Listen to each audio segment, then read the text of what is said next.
Is Tarot a Guide to Supersensory Awareness?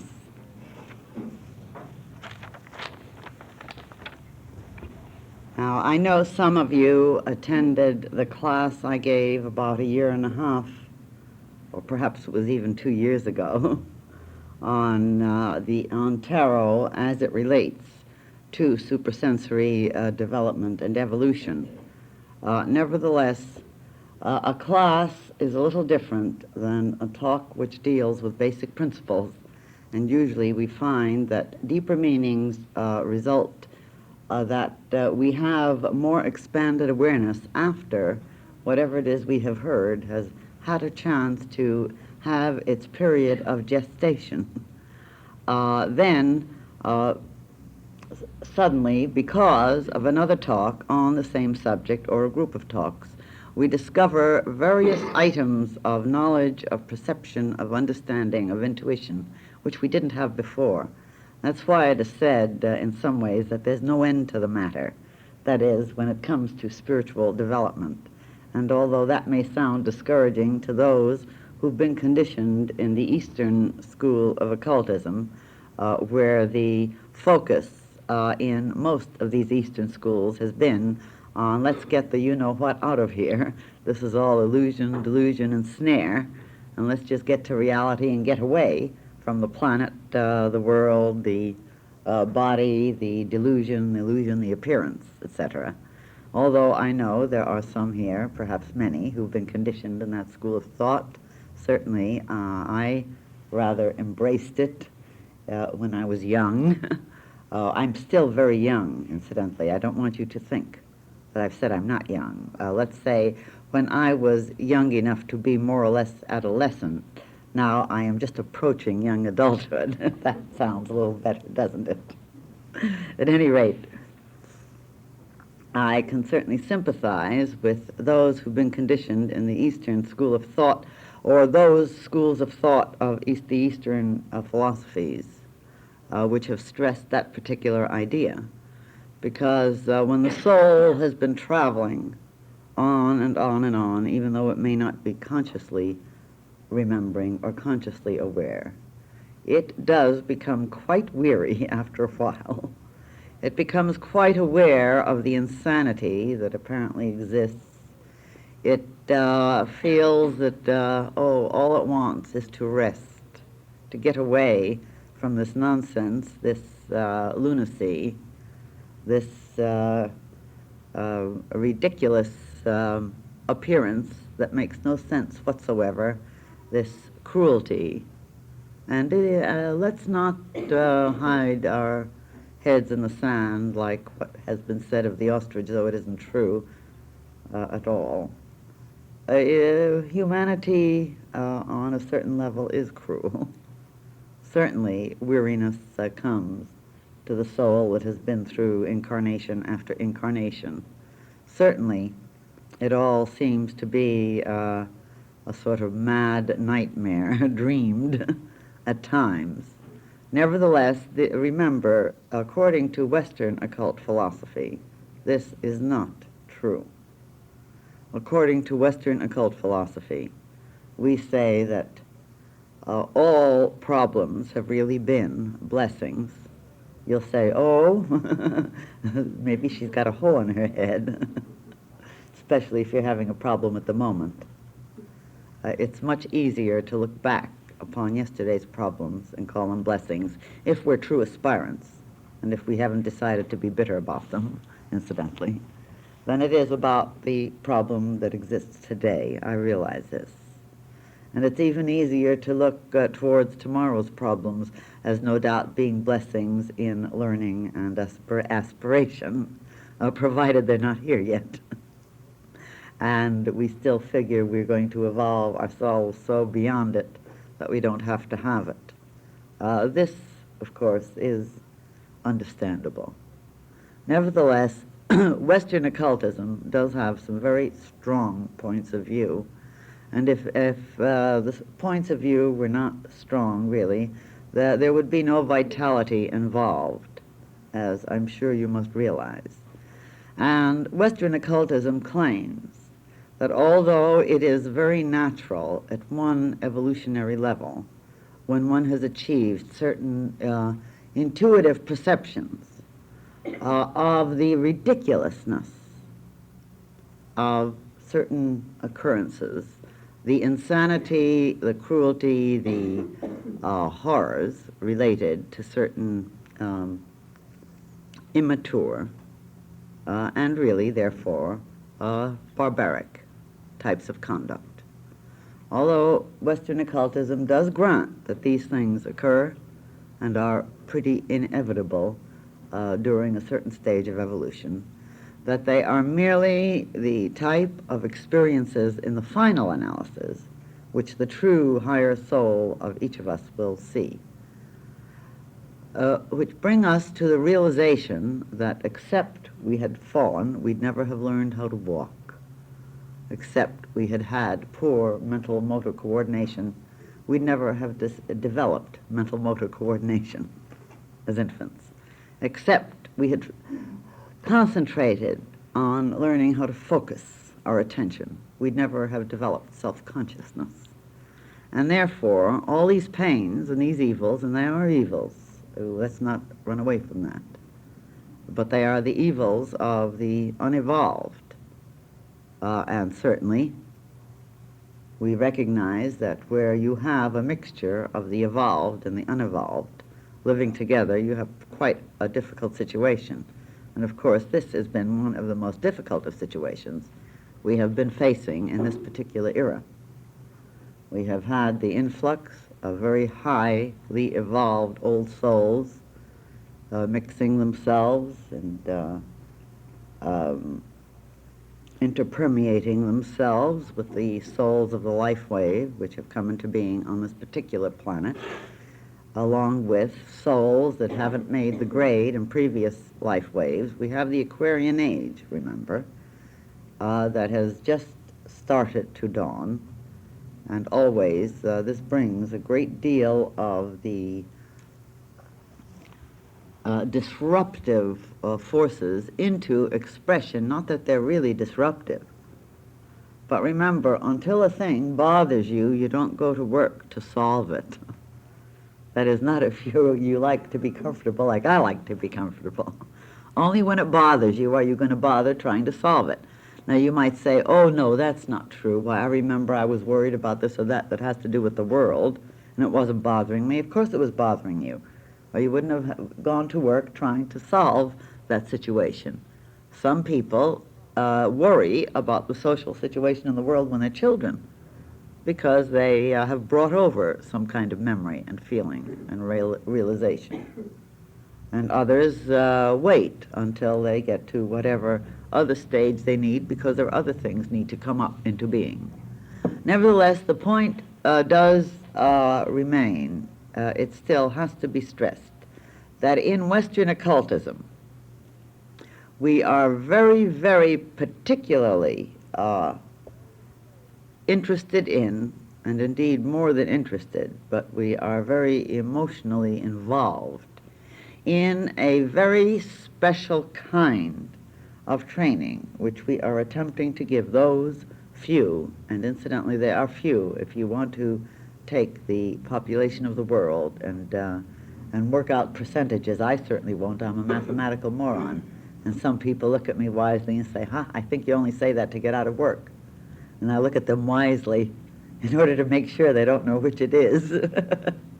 Since if I insist I am one, they may look down on me. And if I say, oh yes, this is true, they may think I'm being too subtle and avoiding the issues, and they may try to put mathematical problems on me which I can't solve. So I always think the wisest thing is to just look wise and say nothing at such a point.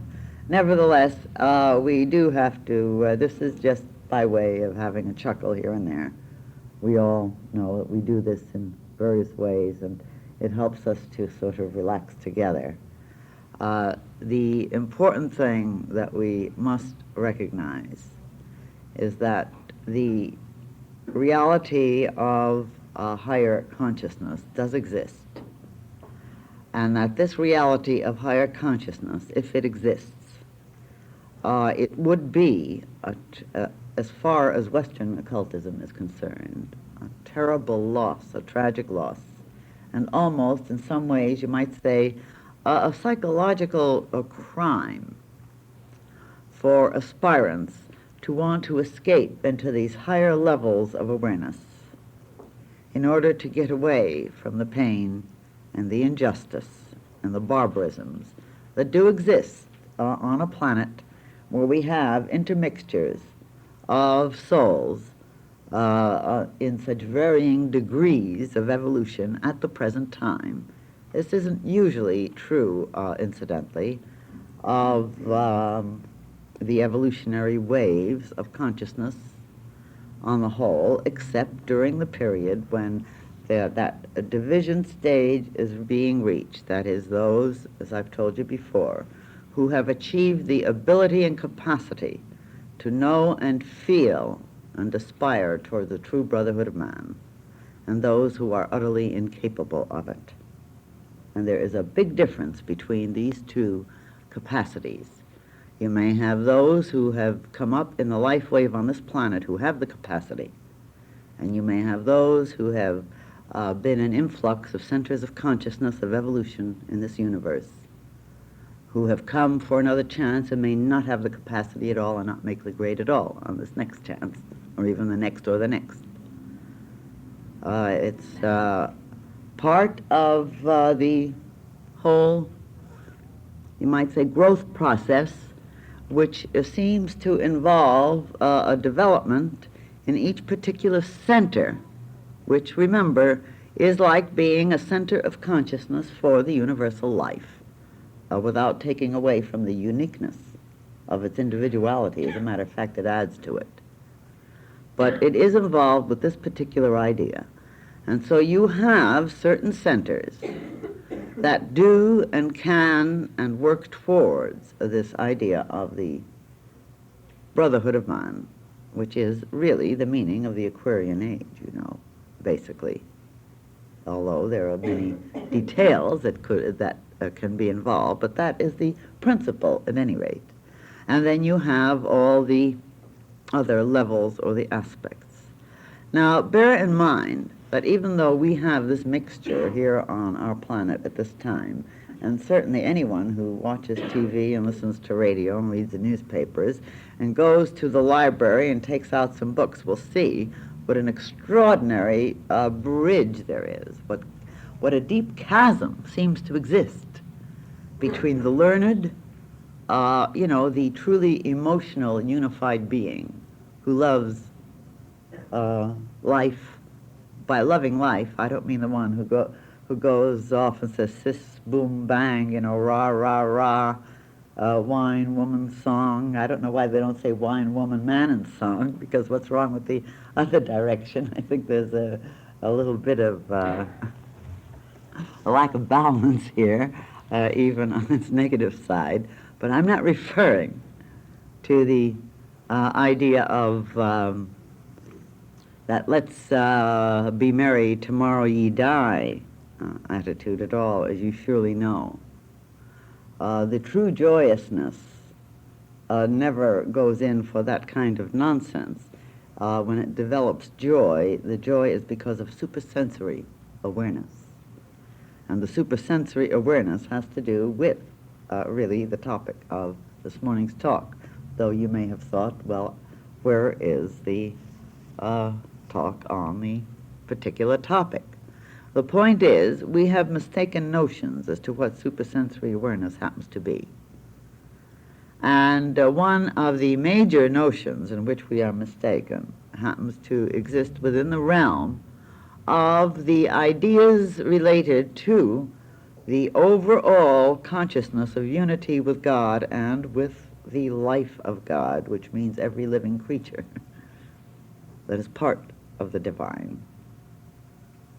It has to do with a recognition that this is the true supersensory awareness, as against what we often call the psychic experiences. And incidentally, there's nothing wrong with them, except they get us into trouble more often than not because we don't understand them. But we get ourselves quite confused between the two types of experiences. Psychic experiences have to do with being receptive to, psychic experiences have to do with being receptive to certain subconscious levels of our being. Now, there's nothing evil about that. It's just that it is very prone to throw us into illusions and delusions. Because in the psychic level, we are dealing with the subconscious aspect of the mind. In the psychic level, we are dealing with the astral world, incidentally, those of you who are interested in psychic phenomena.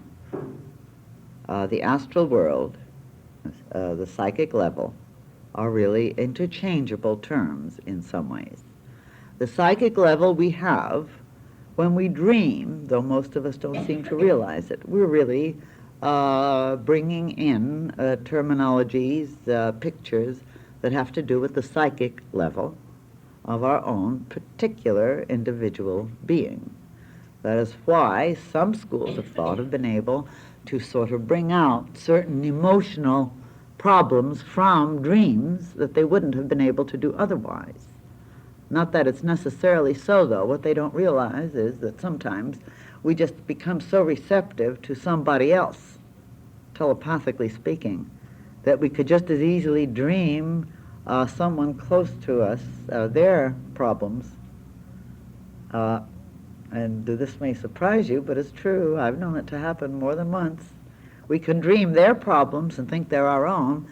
It's because in the level where the unity of life exists, until we have achieved the fullness of our supersensory powers and awarenesses, we cannot differentiate between the thought and the emotion of someone else and ourselves most of the time, not all of the time, because after all, we are on the road to individualization in the complete sense. When we think that we're completely individualized, you see, we are mistaken. We are individualized more than any other living being on this planet, it is true. Nevertheless, if we were completely individualized, we couldn't get pulled in to the mass mind kind of hysteria that goes in for lynchings and hatings and destroyings and receiving a sort of mass propaganda reaction. That it couldn't affect us if we were completely individualized, because automatically our mind would reach to the device, which is in Western occultism the tarot key, since that's the quickest way to change a picture. A picture in the mind is the most potent thing, and of course it has to be charged with emotion. But when we reach to the picture in the tarot series, that poor darlings, people all over the place are having problems with this extra dry weather, you know. Some people say that the healthiest weather is the driest weather, but that isn't really true.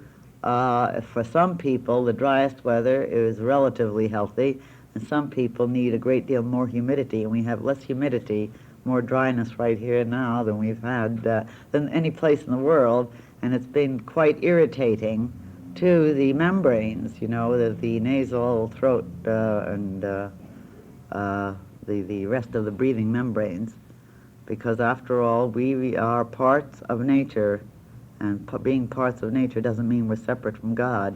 Nature is an expression of God, or the creator of the universe, and we live within a certain environment, and I know an awful lot of people have been terribly uncomfortable. And I mean, my heart just goes out to them. They're worried about interfering with everybody's hearing. They run away when they don't have to. Of course, that wouldn't bother me. It might bother you. I have the faculty of blocking out sounds I don't want to hear. It may sound like escapism, but it isn't. It's just concentrating down.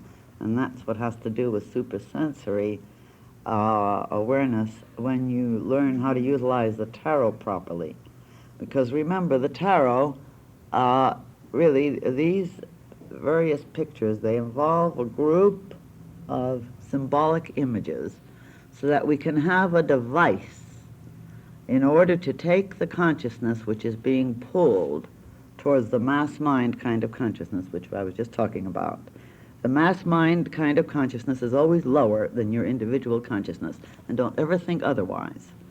The nicest human beings individually can be pulled into a group kind of hatred and propaganda, who individually would go out of their way to nurture something that's hurt or lonely or injured. But getting pulled into this mass emotion of hatred and the need to feel big will commit the most horrible of atrocities. This is what's true of us this is one of the great dangers that we are facing today through the radio and the TV and the newspaper mediums. Keep this in mind. Because there too, remember, those in control of these particular areas of propaganda are trying to pull everyone in on the levels that they are willing to be receptive to pull them into the kind of emotional reactions where they're going to hate this one or this group or that group and want to get up and fight this one or that one. In other words, it's all an I am against and I hate and this is against, and each one, incidentally, is the true messenger of God, I'm sure you realize. They all claim that they are the right, and they are either waving their flags so madly that you wonder they don't develop bursitis with the kind of ideas they give us, which are anything but truly American, because America was founded on the principles of true love and justice and the freedom from being pulled into mass hatreds. So anything from that to its other extremes, we're forever subjected to it. And the supersensory awarenesses, incidentally, cannot remotely function as long as we are able to get pulled into mass mind, thinking, feeling elements, as long as we are able to be pulled in to the propagandas of what others want us to think and feel. We have to reach a point, and this is why tarot and the Western occultism is so important and valuable. We have to reach a point where no one can rouse the negative type of emotion. By negative, I mean the hating kind of emotion, the separative kind of emotion, the condemnatory kind of emotion, except we investigate the whole question from beginning to end. And you say, what has this got to do with supersensory awareness? That's the point. It has everything to do with it. For example, I'm going to give you a few examples now that are going to hit you hard, and I want them to. I'm not going to give you his name, or maybe I should give you his name. There was a man who had real cosmic illumination way back in the 1920s. He wrote a book on it. I won't give you the title, you'll know who he is. The book was a very wonderful little book. It was not in the book, it was a little pamphlet. He had a true cosmic illumination. Now, what happened to this man? The fact that he had this cosmic illumination did not save him or others, because he had not gone through the disciplines of utilizing the various kinds of consciousness, of understanding the principles of consciousness, which you're trained to do with the use and understanding of symbol and the way consciousness works. He had not had any training in that area, that is, of examining self-motivation, self-being. So what did he do? He started to receive messengers that he was a sort of like a minor Jesus. Maybe he thought it was a major Jesus, I don't know. And he started to write books and give out propaganda about it. And he formed a great big organization. And this great big organization was going to take care of wiping out all the evil ones. And they had uniforms that outdid Hitler. In fact, they copied Hitler, if you want to know. Maybe you all know who I mean by now. And he was good headline material, naturally. So all of these lovely colored shirts that all the various people wear This, as far as he was concerned, was a divine mission. As far as he was concerned, he was being guided by a supersensory level of the highest spiritual teaching, probably Jesus himself. And he was chosen, a chosen one, to help wipe out the evil ones. And incidentally, in case you want to know who the evil ones were, in this case they happened to be Jews. In some places they call them Negroes, in other places they call them Orientals, in other places they call them Caucasians. Depends on where you are, doesn't it? And also anyone who was in favor of certain schools of thought. So there was a sort of mixture. And they even went out of their way to find the ends of names as indicating that somebody was something else than their present religion indicated, and or race and or genetic background. Now finally this man landed in prison. And it took an awful long time, but he finally landed in prison as a traitor to the government of the United States of America, which incidentally I think was a just finding, because certainly anything that teaches hate is a traitor to the ideals that true liberty is founded on, as far as I'm concerned. And he had quite a good long prison sentence. But when he came out, you know what happened? He immediately formed a nice non-profit religious organization, metaphysically oriented, started right back in, because he still had complete faith in the guidance of his holy guardian angels, his higher beings. He was still the divinely ordained one, and he continued to spew his hatred, and continues today to spew out the hatred, although he's not very powerful at the moment.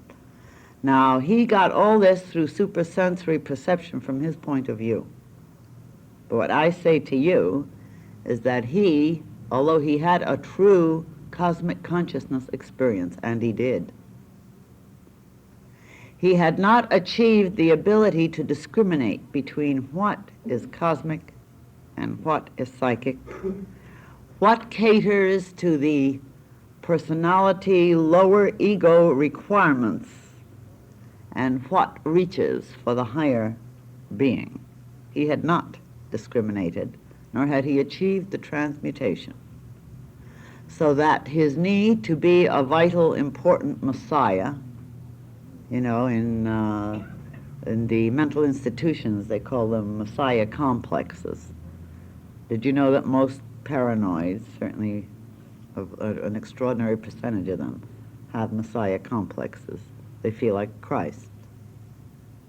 And almost every person who's normal mentally has had some kind of experience sometime or other, not everyone, but almost, where suddenly they felt like they were Christ and they were going to take care of washing out all the evil with one fell swoop, whether it be a person or a condition. It's all right. We need to reach towards the Messiah ideal. This isn't the point. The point is there's a big difference between supersensory perception and psychic delusion. The psychic delusion is on the same level with the kind of conduct that makes man hate man, that makes man discriminate against man, that makes man torture creatures below man. And I'm saying that with very real meaning behind it. Is very different than the true supersensory awareness. And the sad thing is that people who have not had proper training in understanding what consciousness does, basically, and does not do, and how it does it at times, and how sometimes it might not under other conditions. It is very important to understand these things, otherwise we also are prone to the same delusions, the traps that hit this particular person I've spoken about, who, as far as I'm concerned, became a channel for just about the most evil forces that you can ever find on the face of the earth. I say that anybody who goes out to save the world at the expense of any group has been taken in by the evil in his or her own nature, whether it be in a little way just around the home hearth or in a larger way if they happen to have that much ability in other directions.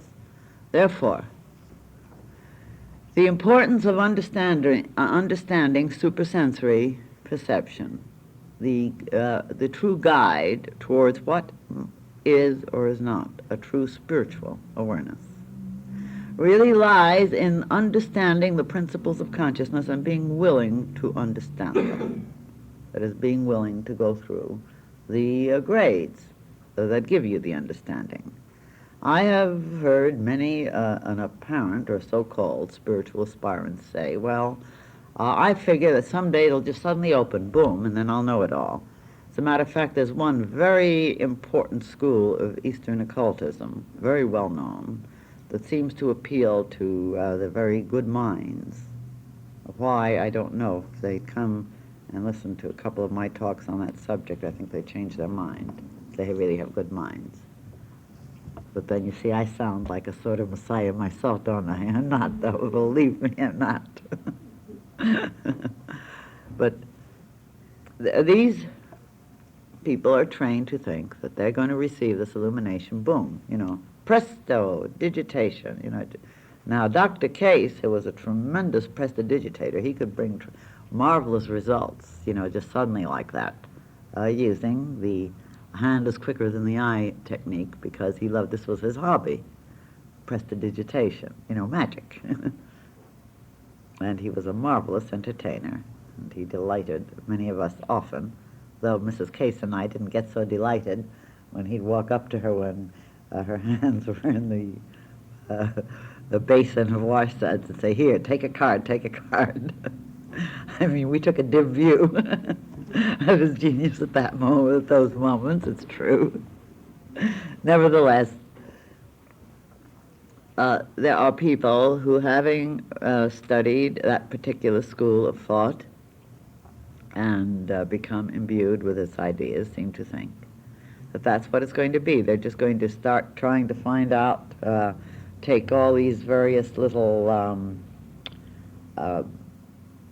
techniques, which I wouldn't consider techniques that are suitable for the Western mind and body and culture at all. They do, and by just meditating on these techniques, suddenly discover that, they're nonsense statements that you're supposed to make sense out of. And of course, anyone who's developed any real intelligence, it seems to me, would immediately recognize the nonsense and say, I should waste my time trying to make sense out of this nonsense. I don't consider that a proper technique at all, as far as I'm concerned. There are ways that would seem to me a little more reasonable. Nevertheless, there are those who take these particular types of statements that mean nothing, and they meditate on them because it's supposed to suddenly open up their consciousness. And all of a sudden, they're going to have all the illumination. In other words, this is a school of thought that believes that suddenly you're going to know it. I'd like to know how suddenly an infant can jump from infancy to adulthood. When you tell me that, and you agree that this can happen, then I'll tell you that that particular school of thought can work. The fact that certain supersensory experiences come suddenly, this is true. But they haven't come suddenly. There have been things that have been going on step by step, and it's just that it suddenly becomes a conscious, perceptive thing that you can handle with your conscious mind, but it hasn't come suddenly at all. You've been working for it. Well, this is true of that other school of thought. But their idea is once you've had that, why, you got it. And I say once you've had even your first perception of supersensory awareness, that's when the hard work really begins. Because then you've got to learn. Now, don't look so discouraged. It's not the kind of hard work that should bother one. There's some kinds of work. For instance, if you love to cook, of course I can't. At least that's what I'll insist on saying in case anyone tries to make me cook something. But if you love to cook, Why, you're going to love all the details involved, and you're going to enjoy learning new recipes, because this is your creative expression. And if you love to write poetry, you're going to enjoy all the details involved in getting that child born, that poem, or that song, or that piece of music, or that piece of art, in whatever field of art it may be, or even that piece of work. You love the thing. It has often been said that it isn't the accomplishment that is so rich. It is the striving towards it that really gives magic to life. Haven't you noticed that? Hasn't your life been at its richest, every one of you? Look back. When there was something with hope and joy you were working and striving towards. Now, when you had it, I mean, in some ways it may have been a letdown. Now, I know someone who, she longed to get, this woman longed to get married, and oh, she had the most marvelous daydreams of all the details involved in finding this marvelous knight in shining armor and so on, and finally getting married. And suddenly one day it all happened, she got married. And she went to bed after the first a few exciting days were over to get ready to go to sleep. And she'd become so habituated to having this daydream that she had been picturing about getting married, she found herself lost. The greatest joy that she had in working herself into falling asleep, she couldn't utilize anymore, otherwise she would be disloyal to the husband. It would mean having to get rid of him and getting a new one. Which,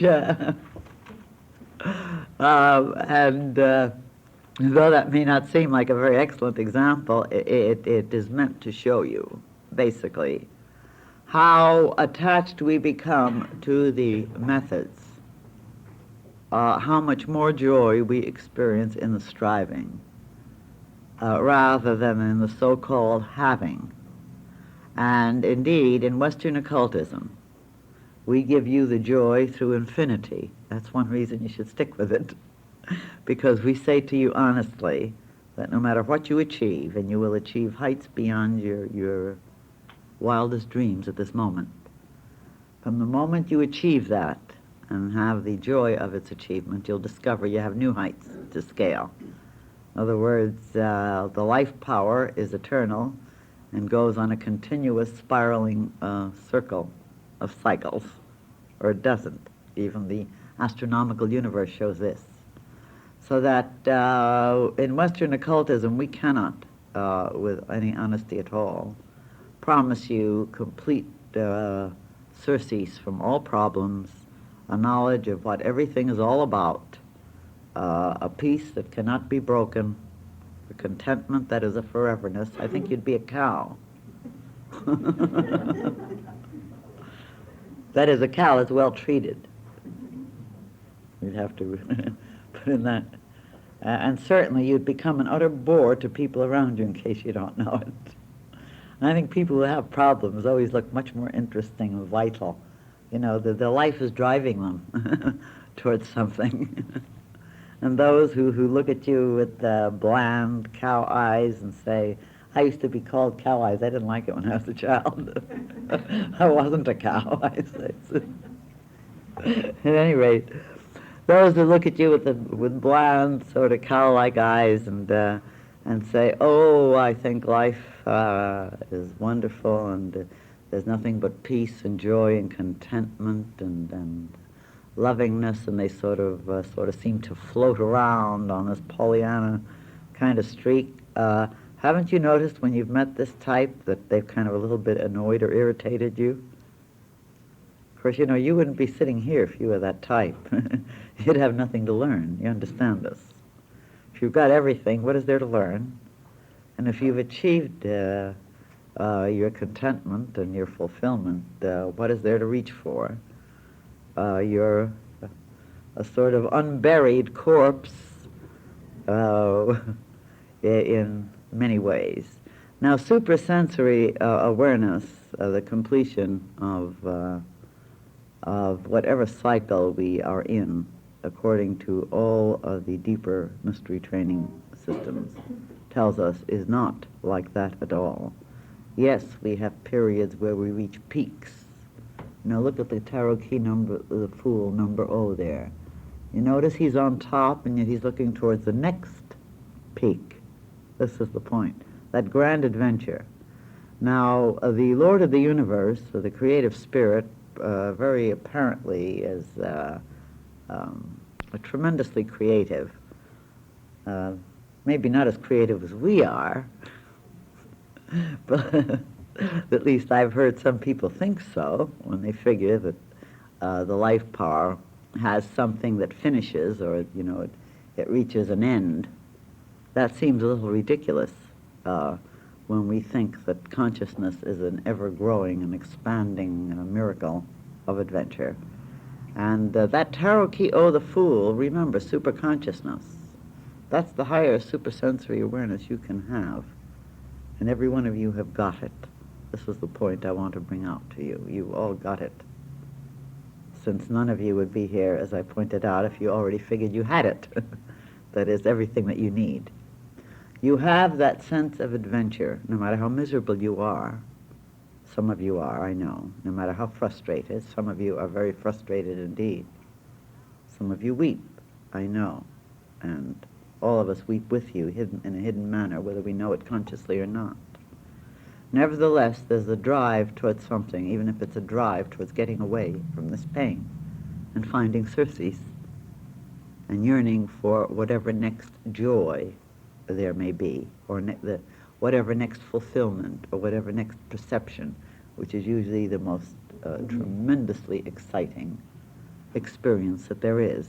Haven't you noticed that the times you have had your greatest happiness have been the times when suddenly you've had an insight, a realization, an illumination, a perception on the inner intuitive level, the supersensory level? Haven't you noticed that the times you have had your greatest happiness have been the times when suddenly you've had an insight, a realization, an illumination, a perception on the inner intuitive level, the supersensory level? Now, as I pointed out earlier, this is not the same as psychic, though all of us who are aspirants, on the whole, or most of us, are psychic also. We have psychic awarenesses, which again, I repeat, are on the relative levels that we may say the dream life is on. They are mixtures of subconsciousness, fears, hopes, despairs, hates, guilts, and so on, along with yearnings, loves, and so on. And through the subconsciousness, or through the psychic field of our awareness, we very often do receive certain higher perceptions when the subconsciousness is a little more relaxed and opened in a particular area. But those who try to achieve their higher states of being through the psychic levels usually find the very reverse occurs, incidentally. Those who concentrate on the psychic level of their being find themselves pulled more and more into the mass mind levels, because that's where what subconsciousness really is. In essence, even though we each have a little bay, it's fed by the same ocean on that level. And therefore, the various psychic experiences, and that means, incidentally, this may shock you, but I must warn you, this means that anything you experience inwardly that you may hear as a voice, see as a picture, is definitely on the psychic level. Doesn't mean it isn't true, but it's just as apt to be not true, and if there is any truth in it, it would be mixed with untruth, with your own fears, your disillusionments, the fears of others, or, for instance, if you have certain insecurities, on a subconscious level, you will be tuned into the wavelength of insecurity, telepathically. We are not separate. Remember that. If we were, we couldn't have the kind of horror that can exist in the mass mind mob reactions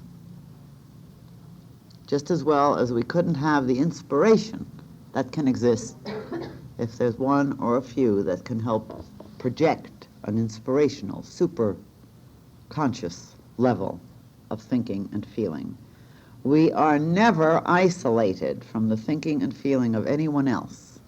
And the truth of the matter is that to the degree we let our eyes remain limited to merely the range that physical eyes can see, to that degree are we going to misinterpret life and people, and the ones close around us, and society.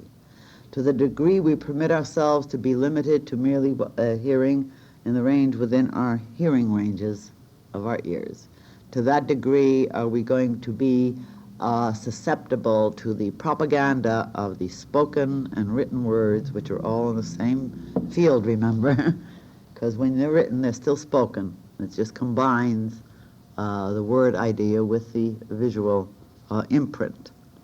These levels of response we have to understand. We cannot escape them, but if we understand them, we gain the ascendancy, we gain the power.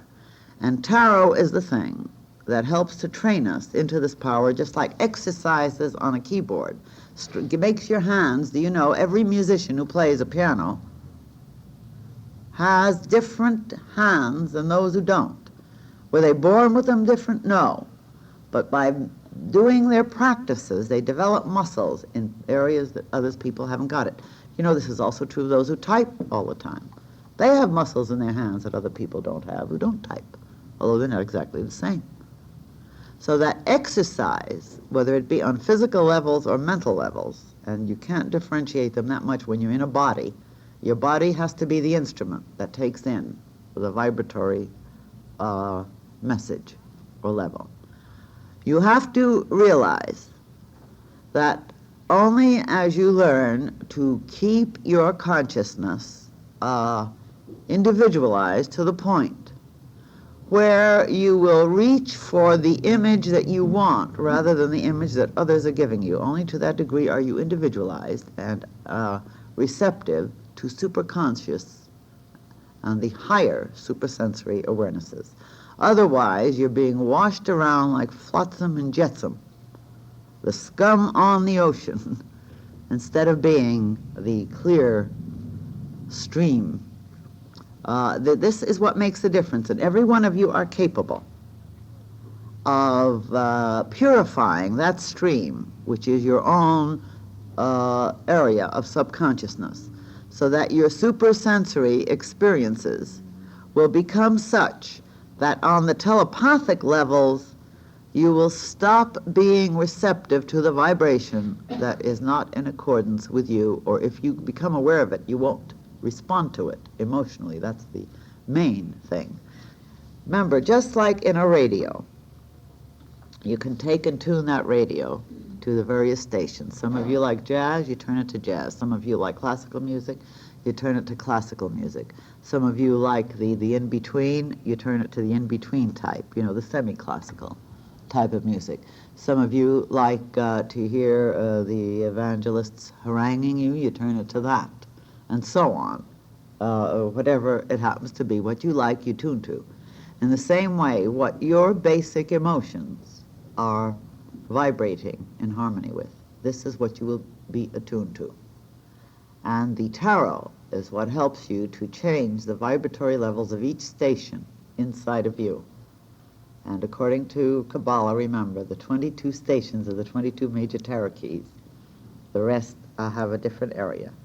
And each one of these vibratory stations, they really involve the ability and the capacity to tune into a state of being instead of a state of being a response mechanism. And to that degree, do you become receptive to the higher master wisdom emanations. You are not even remotely open to master wisdom vibratory levels if you're still open on that same beam to levels that make you the deluded type of being, full of hate, full of separatism, full of opinionated self-satisfaction, or full of escapism. That's the zombie one that we mentioned, remember. So keep this in mind then. If you see psychically, it's interesting. It might be true, it might be untrue, and it might be a mixture. If you hear psychically, it's interesting. Might be true, might be untrue, might be a mixture. More often, incidentally, it's a mixture. Almost always, it's a mixture. Let's say 99 and 9/10 of the time, it is a very negative mixture. But when you learn to get your consciousness trained, to grab those vibrational levels of the tarot keys, and as you study the tarot, of course, this helps you to do it, you get to the point where you can become anything and everything you need to. In other words, that whole broadcast of the masters of wisdom, of the higher knowing, the higher seeing, the higher feeling, of the raptures and ecstasies of the unity of life, of the raptures and ecstasies of the miracle of beingness. These start sweeping in more and more. And this, I know many of you have already been experiencing, and you will experience it more as we keep working together. Some of you have not yet arrived at it, but I say to you, and I say to you from the depth of my heart, that every single one of you can know rapture and miracle and ecstasy whenever you need it to help you through any problem. And remember, too, I do not say you'll have no problems, but believe me, your life would be empty without problems to reach towards and overcome for the next higher glory to experience. Remember this then for today's talk. Highlight the basic idea that what you want more than anything in life, because you do, whether you know it consciously or not, what you want more than anything in life is to be able to stay so attuned with your self-conscious mind to the supersensory vibratory levels that whenever the other levels, the lower levels, come in, you can recognize them for what they are.